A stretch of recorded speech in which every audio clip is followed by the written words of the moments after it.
अस्सलामु अलैकुम नाज़रीन इकराम, कैसे हैं आप लोग। उम्मीद करती हूँ खैरियत से होंगे। इमाम हसन रज़ी अल्लाह तआला अन्हु की शहादत और आपको ज़हर किसने दिया। इब्न साद हज़रत इमरान बिन अब्दुल्ला रज़ी अल्लाह तआला अन्हु से रिवायत करते हैं कि हज़रत इमाम हसन रज़ी अल्लाह तआला अन्हु ने ख्वाब देखा कि उनकी दोनों आँखों के दरमियान कुल हुवल्लाहु अहद लिखा हुआ है। जब आपने ये ख्वाब बयान फरमाया तो अहले बैत बहुत खुश हुए, लेकिन जब हज़रत सैयद बिन मुसय्यब रज़ी अल्लाह तआला अन्हु के सामने ये ख्वाब बयान किया गया तो उन्होंने फरमाया कि अगर आपको ये ख्वाब सच्चा है तो आपकी ज़िंदगी के सिर्फ चंद दिन और बाकी रह गए हैं।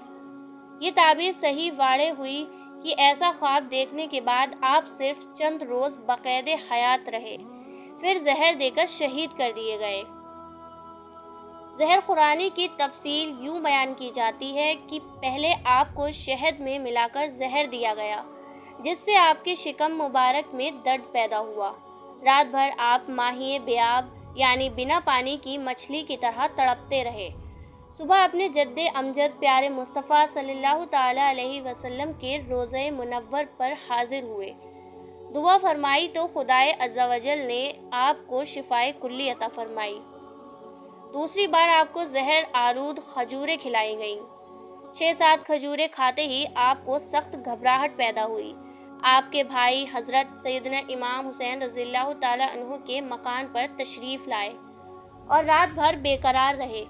सवेरे फिर अपने नाना जान सल्लल्लाहु ताला अलैहि वसल्लम के रोज़ा मुक़द्दसा पर हाजिर हुए और दुआ फरमाई तो इस बार भी खुदाए ताला की रहमत और उसके रसूल सल्लल्लाहु ताला अलैहि वसल्लम की बरकत से जहर का असर जाता रहा।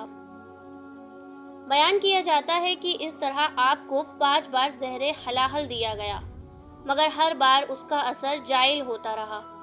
6ठी बार हीरे की कन्नी पिसी हुई आपकी सुराही में डाली गई, जिसका पानी पीते ही ऐसा मालूम हुआ कि हलक से नाफ तक फट गया और दिल टुकड़े टुकड़े हो गया। आप बेकरारी में मुर्गे बिस्मिल की तरह तड़पने लगे कि होने लगी और दस्त भी जारी हुआ, जिसके साथ जिगर के टुकड़े टुकड़े होने लगे। वफ़ात के करीब आपके भाई हज़रत सैयदना इमाम हुसैन रज़ियल्लाहु ताला अन्हु आपकी खिदमत में हाजिर हुए और पूछा, आपको जहर किसने दिया है। आपने फरमाया कि तुम उसे कत्ल करोगे। हज़रत इमाम हुसैन रज़ियल्लाहु ताला अन्हु ने फरमाया, बेशक मैं उसे कत्ल करूँगा। आपने फरमाया, जिसके बारे में मेरा गुमान है। अगर हकीकत में वही जहर देने वाला है तो खुदाए ज़ुलजलाल मुंतकीम हकीकी सही इंतकाम लेने वाला है और उसकी गिरफ्त बहुत सख्त है।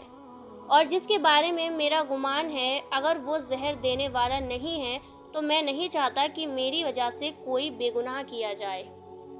सुभान अल्लाह। हज़रत इब्ने इमाम आली मकाम रज़ियल्लाहु ताला अन्हु का फ़ज़्लो कमाल कितना बुलंद व बाला है।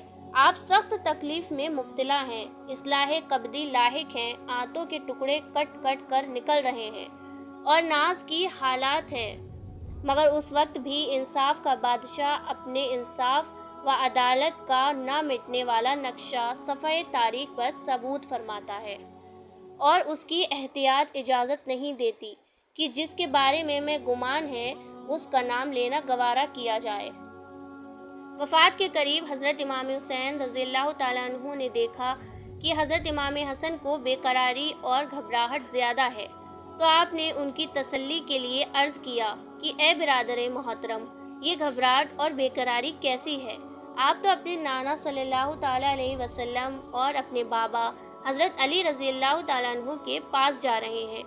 अपनी जद्दे करीमा नानी जान हज़रत खदीजतुल कुबरा और वालिदा मोहतरमा हज़रत फ़ातिमा ज़हरा रज़ियल्लाहु ताला अन्हु से मिलेंगे और अपने मामू हज़रत कासिम और हज़रत ताहिर रज़ियल्लाहु ताला अन्हु से भी मुलाकात करेंगे। हज़रत इमाम हसन ने फरमाया, बिरादर अज़ीज़, मैं ऐसे अम्र में दाखिल होने वाला हूँ कि जिसकी मिस्ल में अब तक दाखिल नहीं हुआ था, और मैं अल्लाह की मखलूक में से ऐसी मखलूक देख रहा हूँ कि जिसकी मिस्ल कभी नहीं देखी।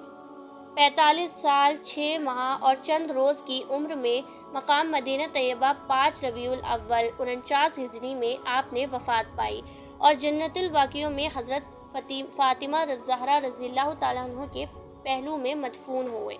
انا للہ و انا الیہ راجعون۔ بعض لوگوں نے لکھا ہے کہ حضرت امام حسن رضی اللہ تعالیٰ عنہ کی بیوی نے آپ کو زہر دیا تھا، مگر یہ لکھنا صحیح ہے یا نہیں، اس کے بارے میں حضرت صدر الافاضل مولانا محمد نعیم الدین صاحب مراد آبادی رحمۃ اللہ تعالیٰ علیہ نے جو موقعانہ مضمون تحریر فرمایا ہے وہ ملاحظہ فرمائیں۔ آپ لکھتے ہیں کہ مورخین زہر خورانی کی نسبت زندہ بنت اشعث بن قیس کی طرف کی ہے اور اس کو حضرت امام کی زوجہ بتایا ہے، اور یہ بھی کہا ہے کہ یہ ظہور خورانی باغوائے یزید ہوئی ہے اور یزید نے اس سے نکاح کا وعدہ کیا تھا۔ اس لالچ میں آ کر اس نے حضرت امام حسن کو زہر دیا، لیکن اس روایت کو کوئی صحیح سند دستیاب نہیں ہوئی، اور بغیر کسی سند صحیح کے کسی مسلمان پر قتل کا الزام، اور ایسے عظیم الشان قتل کا الزام کس طرح کا جائز ہو سکتا ہے؟ قطع نظر اس بات کہ یہ روایت کے لیے کوئی سند نہیں ہے، مورخین کے بغیر کسی معتبر ذریعہ یا معتمد حوالے کے لکھ دیا ہے، یہ خبر واقعات کے لحاظ سے بھی ناقابل اطمینان معلوم ہوتی ہے۔ واقعات کی تحقیق خود واقعات کے زمانے میں جیسی ہو سکتی ہے، مشکل ہے کہ بات کو ویسی تحقیق ہو، خاص کر جبکہ واقعہ اتنا اہم ہو۔ مگر حیرت ہے کہ اہل بیت اطہر کے اس امام جلیل کا کل اس قاتل کی خبر غیر کو تو کیا ہوتی، خود حضرت امام حسین رضی اللہ تعالیٰ عنہ کو پتہ نہیں ہے۔ یہی تاریخیں بتاتی ہیں کہ وہ اپنے برادر معظم سے زہر دہندہ کا نام دریافت فرماتے ہیں۔ اس سے صاف ظاہر ہے کہ حضرت امام حسین رضی اللہ تعالیٰ عنہ کو زہر دینے والا کا علم نہ تھا۔ اب رہی یہ بات کہ حضرت امام حسن رضی اللہ تعالیٰ عنہ کسی کا نام لیتے، انہوں نے ایسا نہیں کیا، تو اب زوجہ کو قاتل ہونے کے لیے معین کرنے والا کون ہے؟ حضرت امام حسین رضی اللہ تعالیٰ عنہ کو یہ امامین کے صاحب زادوں میں سے کسی صاحب کو اپنی آخر حیات تک زوجہ کی زہر خورانی کا کوئی ثبوت نہ پہنچا، نہ ان میں سے کسی نے اس پر شرعی معاوضہ کیا۔ ایک اور پہلو اس واقعہ کا قابل لحاظ ہے، وہ یہ ہے کہ حضرت امام کی بیوی کو غیر کے ساتھ ساز باز کرنے کی شنیعت تہمت کے ساتھ محتم کیا جاتا ہے۔ یہ ایک بدترین تبرہ ہے، عجب نہیں کہ اس حکایت کی بنیاد خارجیوں کے افتراءات ہو۔ آپ لوگوں کو ویڈیو اچھی لگی ہو تو ویڈیو کو لائک کریں، ہمارے چینل کو سبسکرائب۔ ملتے ہیں نیکسٹ ویڈیو میں، تب تک کے لیے اللہ حافظ، دعائے خیر میں یاد رکھیں۔